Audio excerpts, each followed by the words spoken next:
So if I would die tomorrow, if I would vanish from this planet, leave forever, never coming back, what would be the words that I want to convey to you, to all humanity, to all the people who I love, basically all the people in the world? What wisdom from my soon 39 years old life would I give? The wisdom from all my experiences, all the things that I went through, all my plant medicine retreats, my LSD journeys, from my travels, my world trip, my everything, breakups, toxic relationships, violence, everything combined into one video. I'm gonna try to break it down to a few points in this video, and I hope you will get something out of it. Please take care of what resonates with you, because every journey is so different, and I want to share from my heart and leave some spark or some seed in your heart of things that maybe you were doubting. And there are some things that I still doubt and I still have questions on everything, but there are things that I'm 100% sure because of my own experience. You cannot convince me of any other thing, because I experienced it. I know these things are true. So let's dive in. So one thing is that I learned the hard way is that it's always really wise and good to keep your visions to yourself. Because not every person is a friend, not every person, even though they say it, have your best interest in their heart. And they might act nice, especially when you have big visions, or you have amazing visions and you believe in it and you're I'm gonna do it, I see it. And when you tell it to other people, it's not just the energy of doubt and fear that they may feel gets transferred to you, and then kind of you start feeling the doubts as well and the fear as well. And doubt and fear will always block your visions, or will block the universe to bring the vision to you. So even if it's family or friends and they say they support you, but actually they don't really support you, or maybe the energy of envy. So I had so many people before I made my world trip telling me, you can't just do a world trip. And at this point, the plan was so far ahead that I was like, yeah, why not? I'm going to do it anyway. Or even family, or sometimes even especially family, especially when you come from a not healthy background. Your family will, because they are afraid of losing you, they will sometimes plant some doubt in you, not consciously, but subconsciously, are you sure you're going to do that? Or did you think that through? These kind of comments.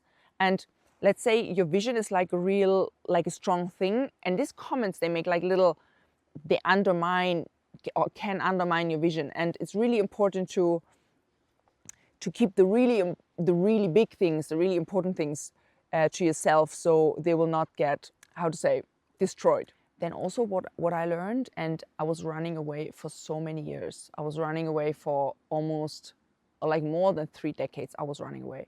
I was indulging in affairs, in alcohol, in party, in drama, in all kinds of things. But the thing is, I did not really know that I was running away from. I was always saying or thinking that I'm facing it, I'm brave and all that. And the point is, we have to face our pain. And what your pain is, you can just know. And usually it's subconscious. You would not say, okay, this and this is my pain. Maybe you know some things, but the real big stuff, the painful stuff, the childhood stuff, the deep trauma is usually not in our conscious mind. So we don't know how to handle it. We don't know that it's there, or we don't know what to do with it. So we kind of run away. But I promise you, if you face your pain, if you really stop, what are you doing? Stop running away, and you're okay, what am I doing here? I have to look at myself, at my inner wounds, at my inner world. I have to look at it. If you do that, you will reward it beyond your imagination. It's the freedom, the peace, the self-love, everything that awaits you there, it's out of this world.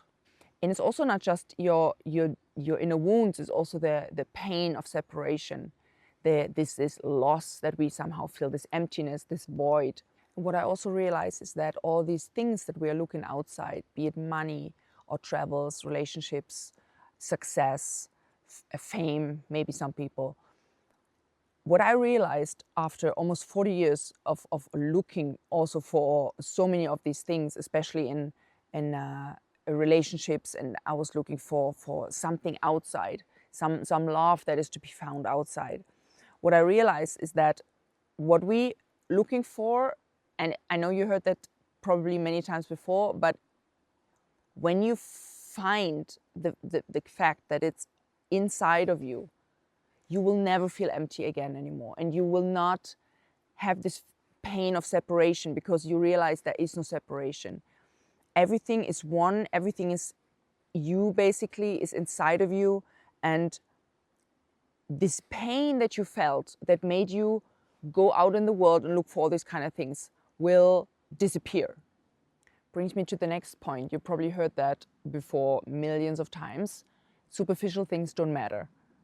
All these things don't matter. But you're like, yeah, but I still want to have them. And I still feel like I need them to, I need a good job. I need a good relationship. I need a good house, a place. I understand, really, I do understand. But it does not matter. It's on the scale of the universe, all these superficial things are in a way not real. It's like a reflection of the past. It's fundamentally, basically not really real. There's this saying, I'm not sure right now who said it, who looks outside dreams and who looks inside awakens. And it's so hard to describe all these things, especially like these insights I had from my psychedelics experiences, like how to even explain these things, especially in English for me, it's not my native language, that I cannot really grasp myself, that are so big and so profound that I cannot even sometimes write them in my journal, let alone speak about them. But all the outside world is not, and nothing you will gain there is ultimately real. The only real, it's not thing, but I need to use language to kind of somehow talk, otherwise I couldn't do this video. The only real thing is inside. And when somebody told me 5 years ago, I'd be like, what do you mean inside? What should be there?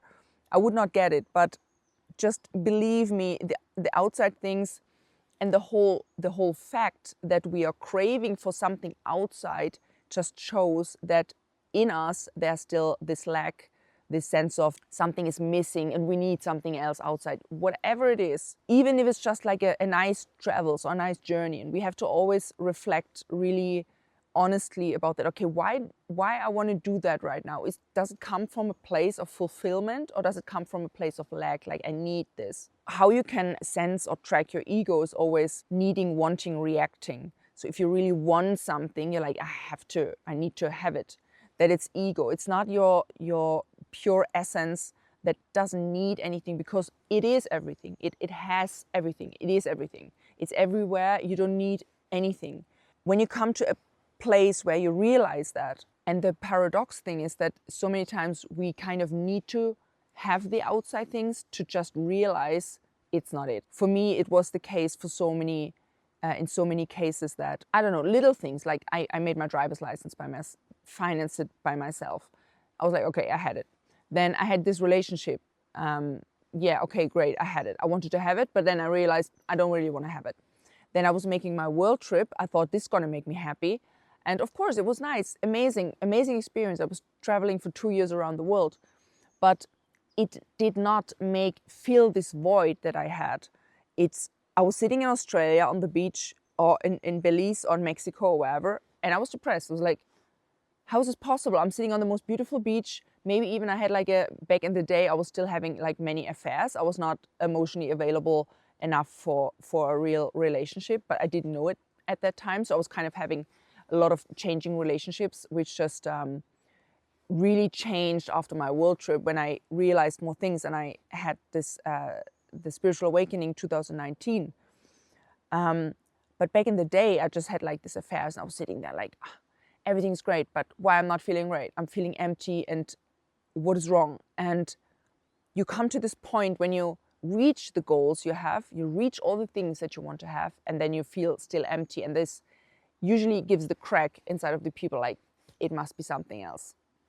Which directly brings me to the next point that I learned just in the last years. This is embrace solitude. It's not your enemy, it's nothing bad, it's nothing to be afraid of. And this is such a big sign of, do you still have stuff to heal? Then you probably cannot really enjoy solitude because you're like, something's missing, fear of missing out. Like I had fear of missing out. I was probably the person with the most fear of missing out ever. I could not, when I was living in Zurich, I could not have a week passed without having at least 2 dates, going to at least 2 parties, whatever. I need to, like, I couldn't stay at home and just chill and be really by myself. I didn't even read books at that time anymore because of all that, like my whole youth, teenage years and early adulthood, I was not reading books anymore because I was so not in myself. Just in the last years, when I just really came to this deep understandings and this deep knowings, and the plant medicine retreats I was at and the psychedelic journeys I made for myself were like such a big catalyst for this whole, like, nothing interests me anymore. I just want to be with myself. I want to research. I want to explore what else is there in this worlds where I found so much peace. And like this, it was like, for example, my first ayahuasca ceremony in 2019. It was like a door was opened. What I experienced, what I saw, I cannot describe to you guys. It was absolute love and peace and my true self, which is basically all the same thing. Of course, I had a huge process still to go. I was still in Zurich. I was going into a toxic relationship because we are so entangled in the whole world. But after that, and after many more painful experiences that I went through, I came to this point of like, whatever. I'm like, I don't even look at my phone sometimes. I don't receive WhatsApp messages for days sometimes. And back in the day, this would be like horrible for me. Like, WhatsApp, I need to get WhatsApp messages. But now I'm like, and I don't meet people. Seriously, I don't meet people. And I'm so fulfilled like never before in my life.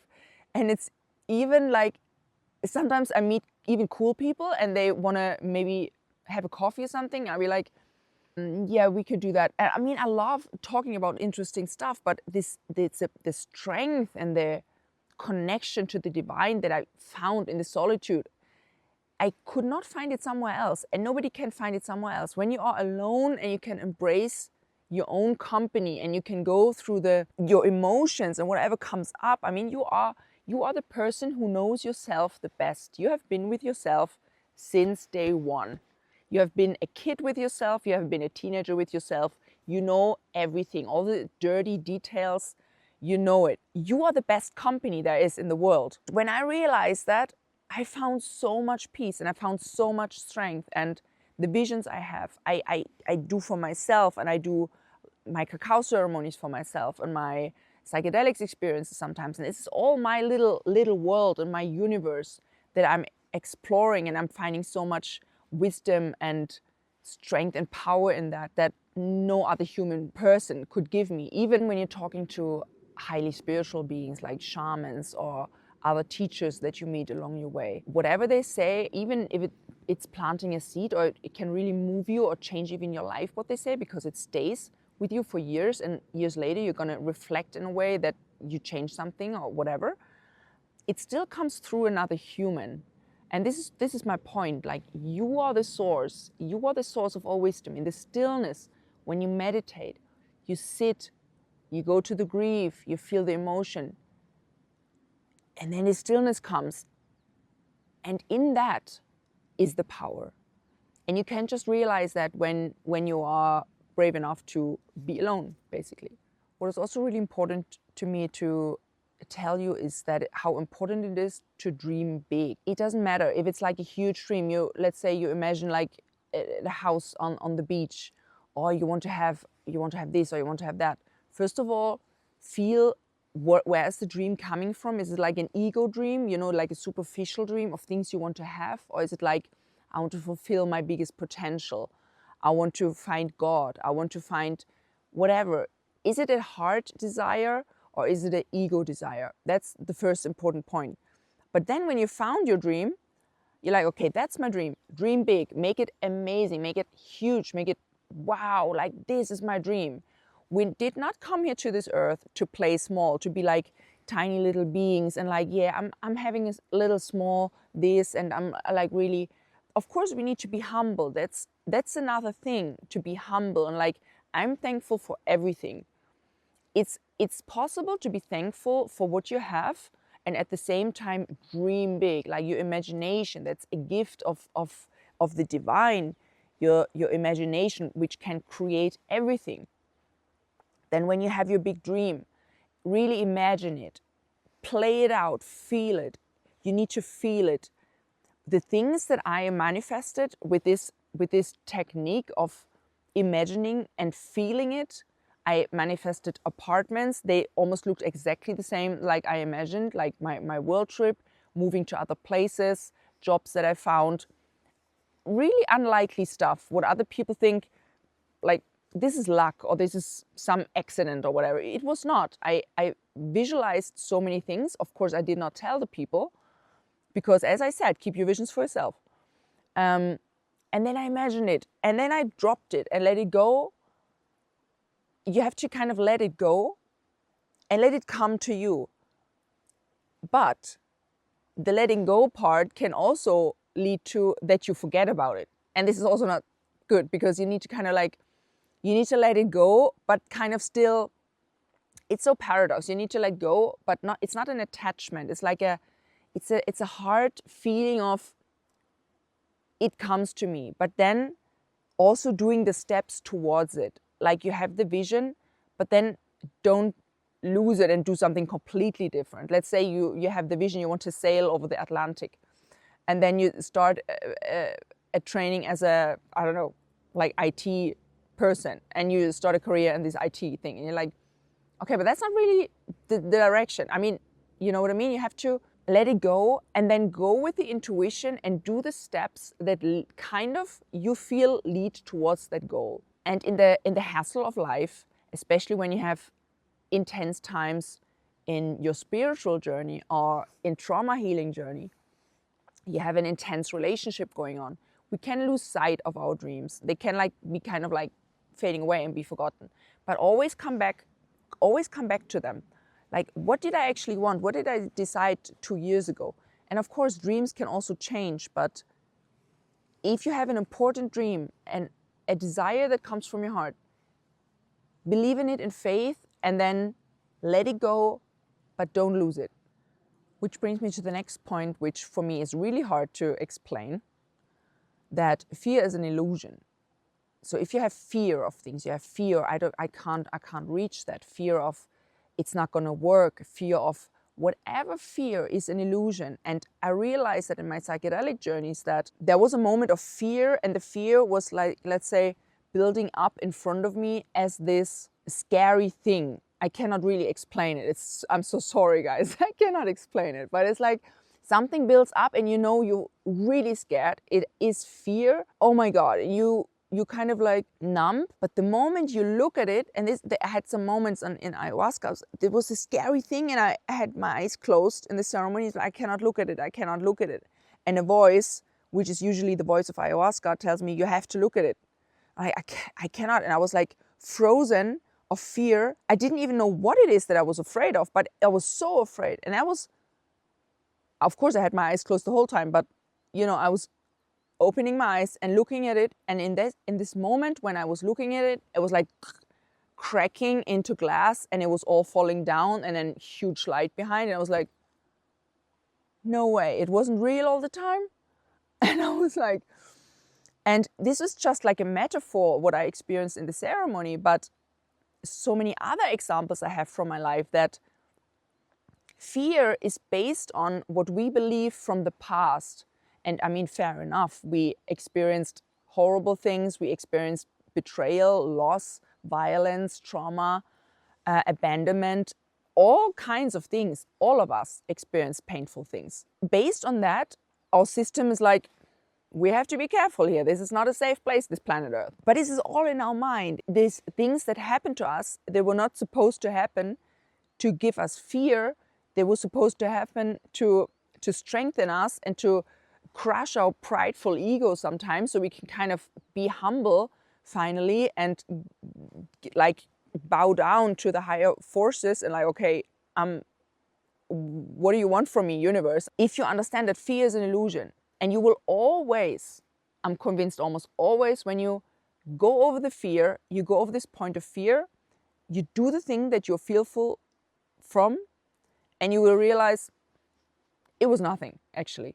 I can just tell you the example of this YouTube channel. I had almost, I think, more than half a year this idea to do it, and I was kind of procrastinating it, and and I felt there is some fear of rejection, or the fear of that nobody's interested, that I'm doing all the effort of like planning the videos and like doing this and doing that, and then nobody will benefit from it. But then I started doing it, and I realized nothing much happens. The fear was not real. The fear was not real. It's all in our imagination, and we make it so huge, and it gets bigger, and the longer you wait, usually it gets bigger and bigger. And so try it out, go into your fear, do whatever you feel the most, and then tell me what happened. Next point is one of the two maybe most important questions. I think every human comes to the point of asking themselves, but you have to ask yourself, is who are you and why are you here? So who am I? Who am I? Who am I really? When you found the answer to that question, nothing else really will matter anymore, because this is kind of the answer to all the questions. So I'm not giving you the answer, of course, because you have to find out for yourself. But if you found the answer, then you will know you found the answer, because all the questions will disappear. Okay, of course there will questions like, logical things and practical things in life, and what can I do with my time, and da. But the most essential question, who are you? And why are you here? Why did you come here? And I'm not talking to the human level right now. I'm talking to the soul level, because I am 100% sure your soul hears me and knows the answer. And it's just an unfolding of you as a human being coming to the answer that is already there and that was always there. But it starts with your mind, with your human self asking the question, who am I actually? Why I'm here? And I know so many people have asked themselves these questions, and these are really important questions. And I can just tell you, if you feel these questions and they are burning inside of you, like you try to push them off and you're like, I don't know, whatever, follow the call. Whatever your call is, I cannot tell you what your call is. I didn't even know what my call is. I just know that I followed it somehow. And in the journey of this last 10 years or whatever, that I left Germany and I went to Spain, then I went to Switzerland, then I went to my world trip, then I went back to Switzerland, and I, like, all these things, the whole time, I was kind of like drawn by this deep question, like, who am I? Why am I here? This, like, why? How? Who? And this led me to the answer, basically. And this is like, I'm not Christian, but I love this quote so much of Jesus Christ, that you will know the truth and the truth will set you free. It is like maybe a few months that I really, really deep in my heart understand this quote. And it's the most beautiful thing. Sometimes I'm crying when I'm meditating, because it is so beautiful, this peace, the peace that surpasses all understanding, which 10 years ago I would dreamed of. Follow the call. It's the most important thing you can do in your life. Follow the call. And you know what I mean. You know what I mean. Leads me to a thing that was revealed to me, or an insight that I had, or a voice that I heard on an LSD journey. And when I say voice, it's not like blah, blah, blah, blah, and somebody saying something. It's more like the voice comes from inside. It's like a knowing voice. You know it, what is said. You don't hear. It's so hard to describe, but the thing that, because I was so desperate about, like, what should I do? I'm having so much potential to share with people, but I kind of really can't, it's a saying of like, I can't put my potential to the earth. Like I want to bring it down somehow and manifest it, but I don't know how. Like, what should I do? I was always asking the question, what should I do? And then I heard this voice saying, it is not about what you do or where you are. It is about who you become. And since that day, also everything changed for me. Like, of course, it is about the process. It's the process, the evolution of the soul, the evolution of consciousness. That is what it is all about. And it doesn't matter if you're standing in Hawaii or if you're standing in Switzerland or wherever you are. It is about your inner process. And life will give you everything to enhance this process, to make you grow, to bring the light out of you, to crush your ego, because our ego is strong, is prideful, it's like angry, it's I want this, I want that, I have the right, I'm entitled to that. I'm exaggerating, but you get my point. And it's about the becoming of that you already are, paradoxically. But it needs to happen that way. And for that, it doesn't matter what you do. It matters who you are and who you become, because that is the important part, that is the process.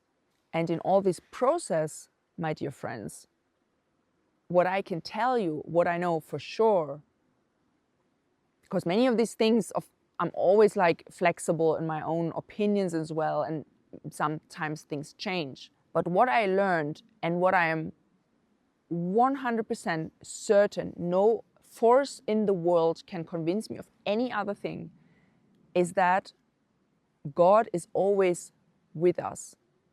Always. In our deepest darkness, in our worst moments, when we are beaten up, when we are full alcohol drowned, crying, depressive mess, we are narcissistic assholes, whatever we are, whatever we do, God is always with us. And I can also tell you an example from a ayahuasca retreat. I was in my deepest self-shame, pity hole, and I did not see the light. I did not see anything, hope, whatever. I just felt the full immensity of many traumatic emotions, and I was, my whole life, I said I'm an atheist. But in this ayahuasca ceremony, I was like blaming God, like, how could you left me alone, you left me alone, how could you? And I realized how angry, how deeply disappointed and angry I was with God to have put me through that stuff that I went through. And I heard again this voice telling me, I have never left you, I have never left you. And I was like, yeah, of course you have, of course you have. You have not been there in my worst moments. And then out of a sudden, it came a rush of old memories. And even memories when I was a baby, being in the crib, that I was like, and God told me, do you remember this moment? And I was like, yeah, I was there. You remember this moment? You remember that moment? You remember that moment? And childhood memories that I didn't even remember anymore. And I was like, he was there all the time. And I'm saying he because I have to use language, but God is like a universal energy. It's not a gender, it's universal, but I use the word he. And I saw myself and I realized really he was there. He told me. And since that day, also so many things changed. And if God is with me, my dear friends, that means he's with all of us every little second, because he cannot be separated from us, because he's in us. It's logical now for me. But to really realize that is a huge realization. That brings me to the last point that I want to give in this video, and encourage all my fellow travelers and brothers and sisters out there, that what I really know, what I realized in Bufo Alvario sessions, my life experience that showed me all the time, and deep psychedelic journeys, is that a deep understanding that the totality of the world, how everything is okay. We see the chaos, we see wars. I know I'm a human being on this planet as well. You don't have to tell me. I know what's going on. But it doesn't matter. The world is really, really okay. The things that I've seen, understood on a level that I cannot even put it into words, that every little piece, not just in my life, not just in your life, but on a cosmic scale, makes 100% complete, intelligent sense. I'm 100% certain of that. And this is also what the voice, I just can call it the voice, told me, that do you think I created all of that and I could not, like, it could be somehow out of my control? And I was like, yeah, you're right. Oh my God. It's not even my business to save the world. I have to deal with my little world, and the big stuff is guided by a higher intelligence that you cannot even imagine. I cannot even imagine the immensity and the absoluteness of this intelligence that is everywhere around us.